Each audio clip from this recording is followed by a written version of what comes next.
आज मैं जब सुनता हूँ कि आर्टिस्ट लोग कास्टिंग में भी वो लोग का इन्वॉल्वमेंट रहता है, पूछते इसको किस ये रोल इसको दे दो, ये रोल उसको दे दो, और टेक्नीशियन भी वो लोग फाइनल करते हैं। दूसरी एक सबसे बड़ी माइनस पॉइंट हमारी फिल्मों में अब भी जो हो रहा है कि हमारे कल्चर को साइडवेज कर दिया अभी। आज कोई भी फिल्म में इंडियन कल्चर कहीं नज़र नहीं आएंगे आपको।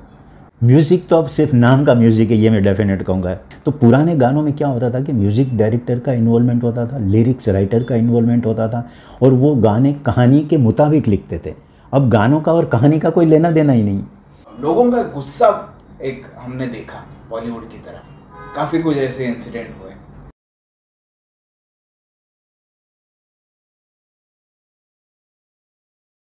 सर आपने क्रांतिवीर द रेवोल्यूशन, आपने क्रांतिवीर का सीक्वल बनाया 2010 में, और उसके बाद में आपने कोई फिल्म नहीं बनाई सर, क्यों?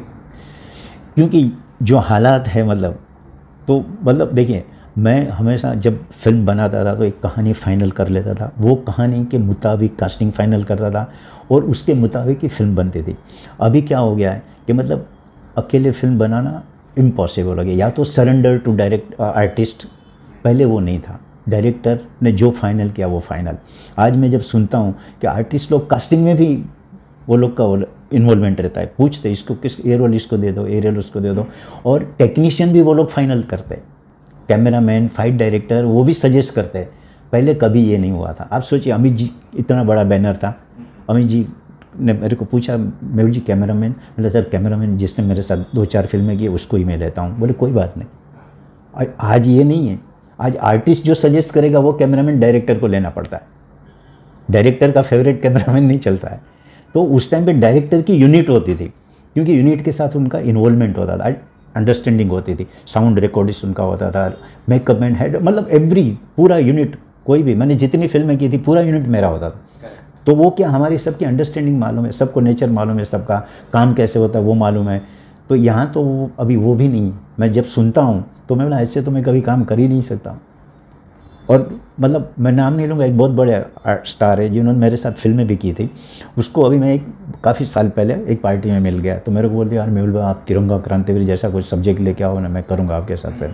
मैंने बोला कि भाई तुम्हारे पास सुनने के लिए टाइम है, यू नो माई नेचर। में बोला तुमने मेरे साथ फिल्म की है, बोला मेरे को यस और नो ऑन द स्पॉट बोल देना, सिर्फ 1 घंटा मेरे को दो, मैं तुमको कहानी नरेट करूँगा, अगर तुमको पसंद आती है तो हाँ, नहीं पसंद आती है तो ना, लेकिन ईमेल, बिजनेस मैनेजर वो मैं ज़िंदगी में नहीं करूँगा मैं। तो उसने बोला नहीं मैं आपको फ़ोन करूँगा, लेकिन उसका कभी फ़ोन नहीं आया। तो ये बड़ा स्टार है वो, नाम नहीं लूँगा, लेकिन तो ये ऐसे टाइम है अभी। तो अभी सब लोग यही चाहते हैं कि हमारे कहने पे जो चले उसको लो। तो डायरेक्टर को अभी पहले जैसी पहचान नहीं है ना। देखिए इंडिविजुअल पहचान 2 या 4 डायरेक्टर है जिनकी बहुत अच्छी फिल्में आती है और लोग याद करते हैं। बाकी फिल्म रिलीज़ होती है तभी भी पूछो कौन डायरेक्टर है, पता नहीं, नाम याद नहीं है। मेरे को मालूम है जब मेरी गुजराती फिल्में रिलीज़ होती थी ना, प्रीमियर करते थे, तो प्रीमियर के टाइम पे पब्लिक मेरे ऑटोग्राफ लेती थी। सोचिए, अब ये कभी सुना है कि डायरेक्टर के ऑटोग्राफ? तो वो पहचान पहले टेक्नीशियन की थी, अभी आज मतलब टेक्नीशियन की पहचान कुछ है ही नहीं। तो मैंने वो सब देखा एटमॉस्फेयर में, फिर मैंने डिसाइड किया कि अपने को फिल्म नहीं बनानी, आराम से पीसफुली। एक बैकलैश बहुत आया था सर बॉलीवुड पे पिछले 1 साल में, उस पर आप क्या कहना चाहोगे? क्योंकि लोगों का गुस्सा एक हमने देखा बॉलीवुड की तरफ, काफ़ी कुछ ऐसे इंसिडेंट हुए। वो अभी मतलब कोई ऐसे इंसिडेंट हुए जिसकी वजह से लोगों में हुआ था, वरना बॉलीवुड के ऊपर कभी भी किसी को गुस्सा नहीं आया। ये एक ऐसा, मतलब मैं तो हमेशा बोलता हूँ कि फिल्म इंडस्ट्री है वो समाज का आईना है। आप जो कुछ भी कहोगे लोग उनके दिमाग में वो बात को बिठा देते हैं।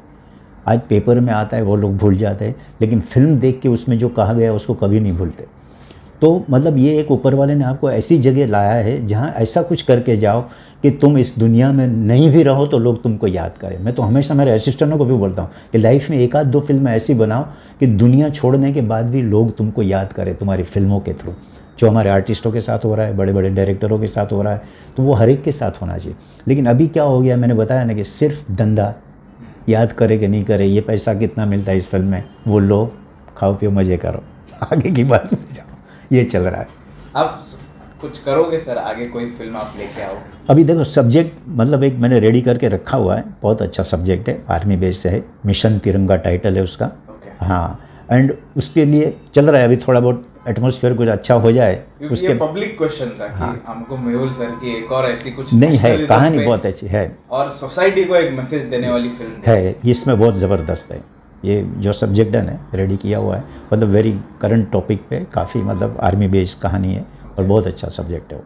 मिशन तिरंगा टाइटल भी रजिस्टर करवा लिया मैंने, तो वो मेरा प्लानिंग था ये साल ही, लेकिन ये सब हालात की वजह से थोड़ा बहुत चेंज कर दिया। और आज का जो म्यूजिक जो बन रहा है सर, उस पर क्या कहना है?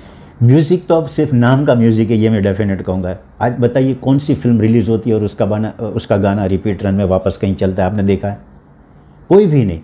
वो एक आध आइटम सॉन्ग हिट होगा, वो रिलीज़ तक याद रहेगा लोगों को, रिलीज़ के बाद आप पूछो भूल जाएंगे। और पुरानी फिल्मों के गाने आज भी चैनलों पे वही चल रहे हैं, सब जगह यूट्यूब पे जाओ, कहीं भी जाओ, मतलब लोग पुराने गाने ही सुनते हैं। तो पुराने गानों में क्या होता था कि म्यूज़िक डायरेक्टर का इन्वॉल्वमेंट होता था, लिरिक्स राइटर का इन्वॉल्वमेंट होता था, और वो गाने कहानी के मुताबिक लिखते थे। अब गानों का और कहानी का कोई लेना देना ही नहीं। और अब जब 4 म्यूज़िक डायरेक्टर होंगे सोचो एक फिल्म में, तो उनका मतलब खुद का इन्वॉल्वमेंट भी नहीं होगा उस फिल्म में। बोलेंगे यार एक गाना आइटम सॉन्ग है, ओके ठीक है मैं आइटम सॉन्ग बना के दूंगा। अब वो कुछ भी आइटम सॉन्ग बना के दे दिया, उन्होंने डाल दिया। एक ने रोमांटिक गाना बना के दे दिया, वो डाल दिया। पहले क्या होता था, लिरिक्स राइटर, जैसे बख्शी साहब के साथ मैंने फिल्म की, इंदिवर जी के साथ की, आनंद मतलब समीर जी के साथ की, सब बड़े बड़े, वो लोग पूरी कहानी की लाइन भी सुनते थे, फिर गाने की सिचुएशन बतानी पड़ती थी। ये गाना रफ़ी साहब का बोलो तो रफ़ी साहब पूछते थे कौन गा रहा है, तो बोलो धर्म जी है तो धर्म जी की आवाज़ आती थी, जीतू जी है तो जीतू। गुजराती गाना रफ़ी साहब रिकॉर्डिंग में कितनी मेरी फिल्मों में गाए, वो पूरा गाना ख़त्म होने के बाद सुनते थे और पूछते थे कि मेहुल यार ग्रामेटिकल मिस्टेक तो कुछ नहीं है ना, गुजराती सही बोला हूँ ना, नहीं तो बोलेंगे हम रफ़ी को गुजराती आती नहीं और गुजराती गाने गा रहा है। ये इन्वॉल्वमेंट था और घर पे रिहर्सल करते थे। सोचो आज सिंगर को आज टेक्निक इतनी है कि रिहर्सल की ज़रूरत ही नहीं है, सेट पे ही ट्यूनिंग हो रहा है, सब हो रहा है, एक्टर्स भी सिंगर बन गए बड़े बड़े। तो वो मतलब सब टेक्निक का फ़ायदा उठा रहे, तो इसलिए क्रिएशन नज़र नहीं आ रहा है, म्यूज़िक याद नहीं है। आज पहले के देखिए म्यूज़िक डायरेक्टर के नाम पे लोग फिल्म देखने जाते थे, आज कहाँ है ये सब। लिरिक्स राइटर कौन है, बोलेंगे इन्होंने गाने लिखे। ये आज पूछो लिरिक्स राइटर का नाम किसी को याद भी नहीं। आज अभी हम जो देख रहे हैं सर, बॉलीवुड में मोस्टली रीजनल रीमेक्स बन रहे हैं। साउथ की उठा के बना दी, कोरिया की उठा के बना दी, हॉलीवुड की कोई लेके बना दी। क्या हो गया है कि राइटर्स की कमी पड़ गई है सर बॉलीवुड में? नहीं, राइटर तो देखिए इंडिया में जितने राइटर है इतनी दुनिया में कहीं नहीं होंगे, क्योंकि जो कल्चर हमारे देश का है, जो मतलब संस्कृति हमारे देश की है, यहाँ पे इतने अच्छे अच्छे राइटर है, लेकिन उन राइटरों को अभी इनके पास मतलब कोई पहुँचने ही नहीं देता, या तो उनको वो राइटर चाहिए ही नहीं। अब मैं आपको बताऊंगा, मेरे को बीच में काफ़ी राइटर आते थे सुनाने के लिए, तो एक मैं बोला यार मैं तुम्हारी कहानी क्या है, मेरे को एक ईमेल कर दो सिनॉप्सिस। तो सिनॉप्सिस नहीं तो मैं बोला सेंट्रल आइडिया। तो एक राइटर ने बोला sir what is the central idea. मैं बोला अब जब सेंट्रल आइडिया ही नहीं है तो तेरी कहानी ही नहीं है। तो फिर उसके बाद एक को मैंने सुनने के लिए मैंने चलो लैपटॉप पे आके सुना दे, एक बार सुनते हैं। तो अब लैपटॉप पे मेरे को कहानी सुनाने आया, इसी इधर ही बैठे थे, खोल के बताया। पहले आया गेटअप, बोलता ही इज़ आवर हीरो। तो टॉम क्रूज था वो बता रहे, मैं ना ये तो इंग्लिश हीरो है ना, बोलते नहीं the getup will be like this. मैं बोला यार पहले कहानी तो सुनाओ मेरे को। मैं बोला फिर गेटअप ये, फिर मैंने देखा थोड़ी देर, मैं बोला नहीं यार मैं इस तरह से नहीं काम कर सकता हूँ, मैं बोला तुम ये किसी और को सुना। तो ऐसे कहानी सुनाते। अब वो मतलब सेंट्रल आइडिया बाद में बोलेंगे सर ये एक कोरियन फिल्म थी, उससे हम लोग ने घुमा के इसको ऐसे बनाया। तो पहले वही बता देने वाला, फिर हीरो का गेटअप, इसका आउटडोर, ये सब डायरेक्टर डिसाइड करेगा गेटअप कैसा होना चाहिए। कहानी सुनने के बाद राइटर को तो कहानी सुनानी चाहिए। तो मतलब राइटर भी ऐसे ही है। तो ये इस तरह से कहानी होती है। तो कहानी याद कहाँ से रहेगी सोचो। पहले के राइटर क्या है, असली राइटर जो होते थे ना वही थे, वो कहानी लिख के फिर वो कहानी सुनाते थे। आइडिया पसंद आता तो स्क्रीन पे हम लोग 1-2 महीना तक स्क्रिप्ट पे बैठते थे कंटिन्यू। ऐसे नहीं कि मतलब आज आपने ओके कर दिया तो स्क्रीन प्ले पे कितना। तो ये सारी चीज़ें तब काउंट होती है भाई। दूसरी एक सबसे बड़ी माइनस पॉइंट हमारी फिल्मों में अभी जो हो रहा है कि हमारे कल्चर को साइडवेज कर दिया। अभी आज कोई भी फिल्म में इंडियन कल्चर कहीं नज़र नहीं आएंगे आपको। पहले इंडियन कल्चर भी साथ में होते थे, फैमिली ऑडियंस भी फिल्म देखती थी, हमारे धार्मिक त्यौहार भी उसमें आते थे। आज वो सारी चीज़ें बंद हो गई। बस वो आइटम सॉन्ग एक आ जाएगा, एक डांस का आ जाएगा, बाकी गाने भी वैसे आ जाएंगे। तो वो सारा मतलब इसलिए all over India super duper hit फिल्में क्यों नहीं हो रही, ड्यू टू दिस रीज़न। अब धर्म जी की मैं बात बताऊँ, धर्म जी को कभी भी मैं क्या करता, हमेशा आर्टिस्ट को आगे का सीन भी और उसके बाद क्या सीन होने वाला है वो भी सुनाते थे, जो सीन लेते थे, ताकि एडिटिंग पॉइंट ऑफ व्यू से भी कटिंग पूरा बताता। तो धर्म जी खुद बोलते थे, मेहुल यार मेरे को एडिटिंग कुछ मत बताओ, ये सीन में क्या करना है बताओ, आगे पीछे नहीं, मेरे को तुम्हारे पे भरोसा है, तुम जो बोलोगे मैं करूँगा। तो ऐसे काम करते थे आर्टिस्ट। जीतू जी का भी वैसे था, टोटली इन्वॉल्वमेंट। आज मतलब डायरेक्टर स्क्रीन के सामने बैठे रहेंगे, आर्टिस्ट इधर होंगे, सजेशन वो जो बोलेंगे वो। ड्रेसेस भी मैंने सुना नहीं, आर्टिस्ट लोग अपने हिसाब से पहनते हैं। पहले ये नहीं था, जो आपने फाइनल किया वही ड्रेसेस होते थे। अभी आपने डिसाइड किया होगा ना कि ये सीन में उनको ये पहने, नहीं यार मैं ये पहनूंगा, उसमें क्या फ़र्क पड़ता है। ये तो कैरेक्टर में आज सोचो, नाना का मैं बताऊँ, क्रांतिवीर में सारे पुराने कपड़े पहने उसने, वो मैंने उसको बोला था, मैंने नाना देखिए ये कैरेक्टर झोपड़पट्टी का है, खटिए पे सोता है, इसके कपड़े पे आयरन नहीं होंगे, तो तेरे पुराने कपड़े तो हमको दे देना, हम तेरे को नए उतने बना के देंगे, और चप्पल घर पे जो तू पहनता है वो दे देना, घिसे हुए वही दिखे पिक्चर में। वो पहने उसने, और वो कैरेक्टर देखिए बनियन पहन के खुलेआम घूमता है, पब्लिक लगती है कि सही क्रांतिवीर नाना पाटेकर है।